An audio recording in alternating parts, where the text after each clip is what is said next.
제18장.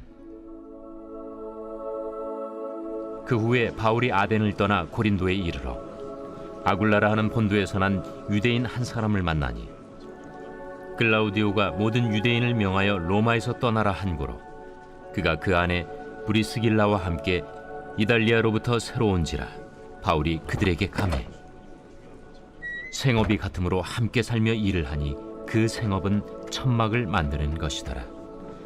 안식일마다 바울이 회당에서 강론하고 유대인과 헬라인을 권면하니라. 실라와 디모데가 마게도냐로부터 내려오매 바울이 하나님의 말씀에 붙잡혀 유대인들에게 예수는 그리스도라 밝히 증언하니, 그들이 대적하여 비방하거늘 바울이 옷을 털면서 이르되, 너희 피가 너희 머리로 돌아갈 것이요 나는 깨끗하니라. 이후에는 이방인에게로 가리라 하고 거기서 옮겨 하나님을 경외하는 디도 유스도라 하는 사람의 집에 들어가니, 그 집은 회당 옆이라. 또 회당장 그리스보가 온 집안과 더불어 주를 믿으며 수많은 고린도 사람도 듣고 믿어 세례를 받더라. 밤에 주께서 환상 가운데 바울에게 말씀하시되, 두려워하지 말며 침묵하지 말고 말하라. 내가 너와 함께 있음에 어떤 사람도 너를 대적하여 해롭게 할 자가 없을 것이니 이는 이 성 중에 내 백성이 많음이라. 1년 6개월을 머물며 그들 가운데서 하나님의 말씀을 가르치니라. 샬롬, 반갑습니다. 오늘도 큐티로 여는 기막힌 하루입니다. 오늘 나눌 말씀은 사도행전 18장 1절에서 11절 말씀으로 내 백성이 많음이라 라는 제목의 말씀을 나누도록 하겠습니다. 오늘 우리가 살펴볼 말씀은 바울이 고린도에서 복음을 전하는 내용인데요. 이 내용을 통해서 우리에게 어떠한 말씀을 하시는지 살펴보도록 하겠습니다. 첫 번째로는 함께 살며 일을 합니다. 1절부터 4절의 말씀에 그 후에 바울이 아덴을 떠나 고린도에 이르러 아굴라라 하는 본도에서 난 유대인 한 사람을 만나니, 글라우디오가 모든 유대인을 명하여 로마에서 떠나라 한 고로 그가 그 안에 브루스길라와 함께 이달리아로부터 새로 온지라 바울이 그들에게 감해 생업이 같으므로 함께 살며 일을 하니 그 생업은 천막을 만드는 것이더라. 안식일마다 바울이 회당에서 강론하고 유대인과 헬라인을 권면하니라. 아멘. 그 후에 바울은 혼자 아덴에서 고린도로 이동을 합니다. 고린도는 로마 속주 이가야의 수도이며 헬라 세계 전체의 상업과 문화의 중심지였습니다. 고린도 지역은 무역의 중심지로 많은 부를 축적한 도시였습니다. 그로 인해 사람들은 호사스럽게 생활하고 악하고 음란하게 살았습니다. 고린도에서 바울은 아굴라와 그의 아내 브루스길라를 만나게 됩니다. 그들은 본래 본도 출신의 유대인 디아스포라였습니다. 로마에 거주하며 천막 제조업에 종사했습니다. AD 49년 황제 글리오디오는 크레스투스를 통해 일어난 난동 때문에 로마의 모든 유대인을 추방하는 칙령을 내리게 됩니다. 장막을 만드는 기술을 배웠던 아굴라와 브루스길라는 연장과 짐을 챙겨 고린도로 가는 길을 택하게 됩니다. 거기서 바울을 만나게 되어 함께 장막 제작 사업을 하게 되었습니다.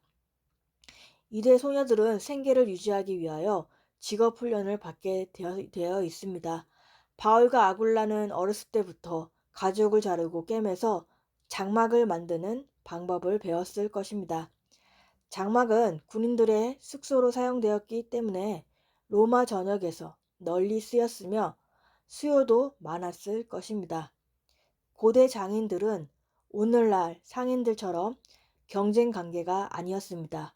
오히려 동종업계끼리 서로 협력할 수 있는 일종의 조합 같은 길드를 형성하였으며 아주 가까운 지역에서 함께 모여 살기도 했습니다. 그렇기 때문에 바울과 아굴라가 함께 동업을 했다는 사실은 그리 놀라운 사실이 아닌 것입니다. 당시에 그 업종에 종사하는 수많은 길드들이 이교도의 풍습을 받아들였기 때문에 하나님을 경외하는 두 사람이 함께 일하게 되는 것은 기쁜 것입니다. 그들은 또한 거주지를 공유했고 세 사람이 생활, 경제, 신앙의 공동체를 이루게 되는 것입니다. 이들의 만남은 우연한 만남이 아니라 하나님의 인도하심이었습니다. 둘을 동역자로 만나게 하신 것은 하나님의 섭리인 것입니다. 우리에게도 함께 주님의 일을 하는 사람을 하나님이 보내주신 동역자로 여겨야 하는 것입니다. 복음은 혼자 전하는 게 아닙니다. 하나님은 언제나 우리에게 사람을 만나게 하시고 그들과 협력함으로써 복음을 전하게 하는 것입니다. 바울은 생계를 유지하면서도 안식일마다 회당에서 복음을 전하고 있습니다. 우리도 바울에게 아굴라와 브리스길라와 같은 귀한 동역자와 함께 사역한 것 같이 우리에게도 일상과 교회에서 믿음의 동역자를 만나 협력하여서 복음을 전하는 삶을 사는 우리들이 되기를 바랍니다. 적용 질문으로는 우리의 일상에서 동역자들과 어떻게 우리는 일을 하고 있습니까? 두 번째로는 말씀에 붙잡히는 것입니다. 5절부터 8절의 말씀에 실라와 디모데가 마게도냐로부터 내려오매 바울이 하나님의 말씀에 붙잡혀 유대인들에게 예수는 그리스도라 밝히 증언하니 그들이 대적하여 비방하거늘 바울이 옷을 털면서 이르되 너희 피가 너희 머리로 돌아갈 것이요 나는 깨끗하니라 이후에는 이방인에게로 가리라 하고 거기서 옮겨 하나님을 경외하는 디도 유스도라 하는 사람의 집에 들어가니 그 집은 회당 옆이라. 또 회당장 그리스보가 온 집안과 더불어 주를 믿으며 수많은 고린도 사람도 듣고 믿어 세례를 받더라. 아멘. 바울의 동역자들이 고린도 사역에 가세하게 됩니다. 실라와 디모데가 합류를 합니다. 그들은 바울이 아덴에서 실패하고 조롱을 받고 떠났다는 소문을 들었을 것입니다. 그럼에도 빌립보와 데살로니가 교인들의 믿음의 소식을 전했고 바울은 힘을 내어 복음을 담대히 전하게 되었습니다. 그들은 그 교회에서 보내준 선교 후원금도 가지고 왔습니다. 그 덕분에 텐트를 만드는 일을 하며 주말마다 사역하다가 오롯이 선교에 집중할 수 있게 되었습니다. 바울은 하나님의 말씀에 붙잡혀 예수는 그리스도다라며 밝히 증언합니다. 복음을 전하는 것의 동력은 말씀인 것입니다. 말씀이 바울을 사로잡았을 때 그 안에 인간적인 술수와 방법은 발붙일 곳이 없는 것입니다. 복음을 전하는 사람은 하나님 말씀에 사로잡혀서 사역해야 하는 것입니다. 말씀이 끊임없이 지혜와 권능을 공급해 주기 때문입니다. 말씀은 영혼을 살리는 도구인 것입니다. 우리는 무기력한 세상에 말씀의 능력을 공급하는 통로가 되어야 하는 것입니다. 김영재 목사님은 우리의 힘으로 하나님의 말씀에 온전히 집중할 수 없기 때문에 오직 말씀이 우리를 붙잡아 주어야 살아갈 수 있다고 합니다. 그래서 바울은 아덴에서와 달리 고린도에서는 말씀에 붙잡힌 능력으로 말과 지혜의 아름다운 것으로 증언하지 않고 예수는 그리스도다라고 밝히 증언했습니다. 우리는 어떻게 하면 하나님의 말씀에 붙잡힐 수 있겠습니까? 말씀의 구조 안에 있어야 하는 것입니다. 한결같이 하나님의 말씀이 선포되고 그 말씀을 듣고 순종할 수밖에 없는 구조로 움직이고 살아가는 공동체 안에 거해야 한다고 말씀을 하십니다. 우리도 말씀이 있는 구조 안에서 말씀이 있는 공동체 안에 잘 거하는 삶을 살아가기를 바랍니다. 유대인은 복음을 받아들이지 않습니다. 오히려 대적하고 비방을 합니다. 바울은 그들을 향해 발의 먼지를 털어버리는 것입니다. 복음을 받아들이지 않는 것은 그들의 책임인 것을 강조하기 위한 것입니다. 그러면서 바울은 너희의 피가 너희 머리로 돌아갈 것이라며 따끔한 지적을 하며 유대인들이 최후에 당할 영적인 파멸의 책임이 전적으로 유대인에게 있음을 언급하며 에스겔 선지자의 경고를 말하고 있습니다. 에스겔서 33장 4절에 나팔 소리로 듣고도 경비를 하지 아니하므로 그 임하는 칼에 재함을 당하면 그 피가 자기의 머리로 돌아갈 것이라 라고 말을 하고 있는 것입니다. 바울은 고린도에서도 복음을 전하지 않고 끝까지 거절하는 유대인에게 속이 상해 옷을 털며 당신들의 책임이라 라고 말을 합니다. 우리도 열심히 복음을 전해도 듣지 않는 사람들 때문에 속이 상하는 경우도 있습니다. 그럼에도 우리에게 맡겨주신 그 영혼을 위해 복음을 전하는 일에 포기하지 말고 나아가야 하는 것입니다. 유대인들의 반대에 부딪히자 이방인 디도 유스도의 집으로 거처를 옮기고 바울은 놀라운 일이 일어나게 되는 것입니다. 회당 사람들은 저항했으나 회당장 그리스보와 그 가족이 회심을 합니다. 바울은 그리스보에게 세례를 주었고 후에 고린도 교회에 보낸 편지에서 기록하고 있습니다. 이것은 시작에 지나지 않아 이후 수다한 고린도 사람들이 믿고 세례를 받습니다. 이처럼 하나님은 어려움 속에서도 새로운 길을 열어주시는 것입니다. 우리는 하나님의 말씀에 붙잡혀 살아가야 합니다. 말씀의 구조 안에 있어야 하는 것입니다.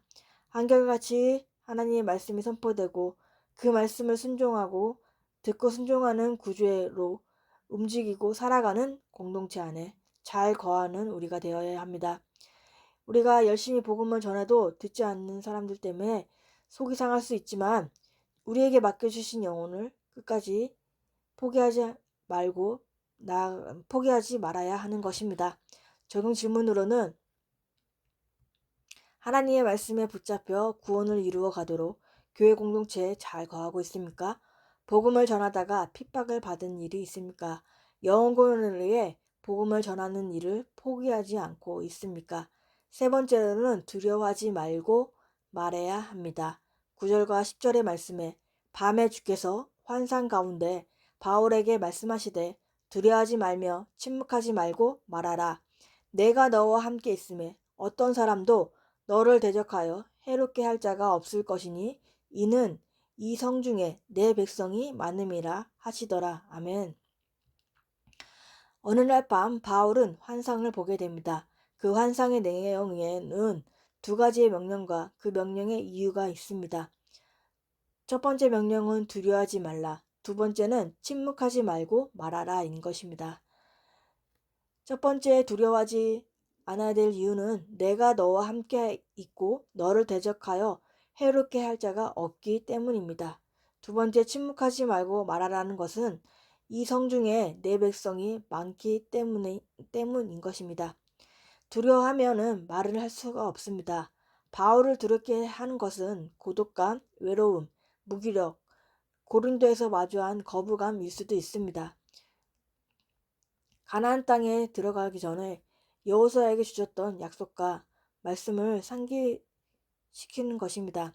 하나님께서도 여호수아에게 말씀하시기를 여호수아서 1장 9절에 내가 내게 명령한 것이 아니냐 강하고 담대하라 두려워하지 말며 놀라지 말라 내가 어디로 가든지 내 하나님 여호와가 너와 함께하니라 라고 말씀을 하시는 것입니다.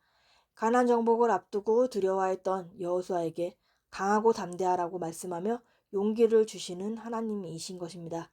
오늘 우리가 처한 현실에서도 하나님께서는 용기를 주시고 있는 것입니다. 우리와 함께 하겠다고 하시는 그 주님의 약속을 굳게 믿고 일어나 힘있게 우리에게 맡겨주신 사명을 감당해야 합니다.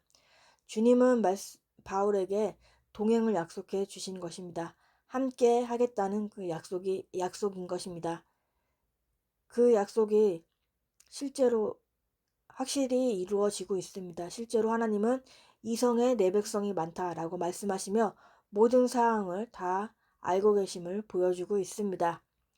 이사야서 41장 10절의 말씀에 두려워하지 말라 내가 너와 함께함이라 놀라지 말라 나는 내 하나님이 됨이라 내가 너를 굳세게 하리라 참으로 너를 도와주리라 참으로 나의 의로운 오른손으로 너를 붙드시리라 라고 말씀하십니다. 하나님이 우리와 동행한다는 사실을 잊지 말아야 합니다. 하나님이 우리와 함께 한다면 무슨 일을 만나도 담대하게 우리는 나아갈 수가 있는 것입니다. 힘을 얻은 바울은 고린도에 1년 6개월을 머물며 하나님의 말씀을 가르칩니다. 순회 선교사 역할을 했던 바울에게는 1년 6개월은 짧은 기간이 아닙니다. 언제 위험이 닥칠지 모르는 상황에서도 담대하게 복음을 전하는 사명을 감당한 것입니다. 이것은 하나님이 그를 꼭 붙들어 주셨기 때문입니다. 하나님은 두려운 상황을 견뎌낼 수 있도록 힘을 주시는 분입니다. 우리도 바울처럼 하나님의 약속을 붙잡고 담대히 말씀을 전하는 사명을 감당해야 하는 것입니다. 저는 오늘 말씀을 보면서 바울과 같이 두려워하지 말고 침묵하지 말고 담대히 말해야 한다라는 생각을 합니다. 요즘 복음을 전하려는 후배가 있습니다. 고등학교 후배인데 신앙생활을 하는 친구였습니다.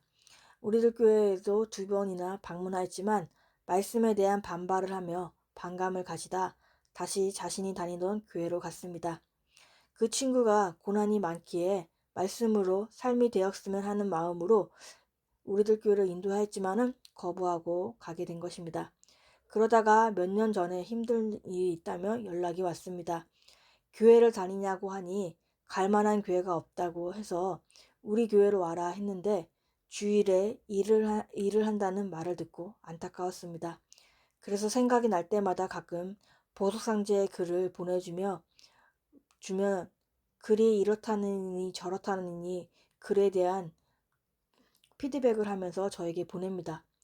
그런데 사도행전을 시작하면서 복음을 전해야 한다는 생각으로 매일 큐티 말씀을 보내게 되었습니다. 그 큐티 말씀에는 이렇다 저렇다라는 말은 보지 않고 아무런 말 없이 읽고는 있는 것 같습니다. 저는 두려움이 많은 사람이었지만 두려워하지 말며 침묵하지 말고 말하라 라고는 말씀같이 주님이 함께 하시기에 말씀을 믿고 담대히 사명을 전하는 사람이 되기를 원합니다. 우리는 두려워하지 말고 침묵하지 말고 말해야 하는 것입니다. 우리도 바울처럼 하나님의 약속을 붙잡고 담대히 말씀을 전하는 사명을 감당해야 합니다. 우리와 함께 하신다는 주님의 약속을 굳게 믿고 일어나 힘있게 주님께서 주신 그 사명을 감당하며 나아가길 바랍니다. 적용 질문으로는 지금 두려워하는 것은 무엇인가요? 지금 내가 침묵하지 말고 복음을 전해야 할 사람은 누가 있습니까? 10월 22일 보석상자입니다. 우리는 무슨 문제가 생기면 남에게 털어놓기를 좋아합니다. 기도 부탁을 하면서 곳곳에 내 짐을 나누어 줍니다. 하지만 중요한 것은 하나님만이 내가 의지하고 신뢰해야 할 대상이라는 것을 깨닫는 것입니다. 기도 부탁을 해도 하나님이 이 모든 사건에 열쇠를 쥐고 계신다는 것을 알아야 합니다.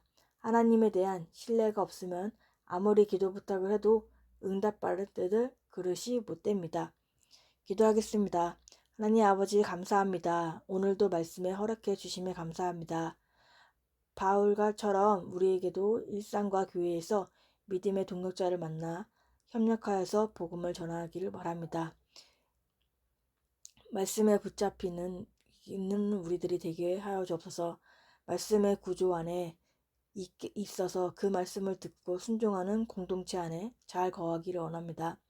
우리에게 맡겨주신 영혼을 위해 복음을 전하는 일을 포기하지 않도록 하여 주옵소서.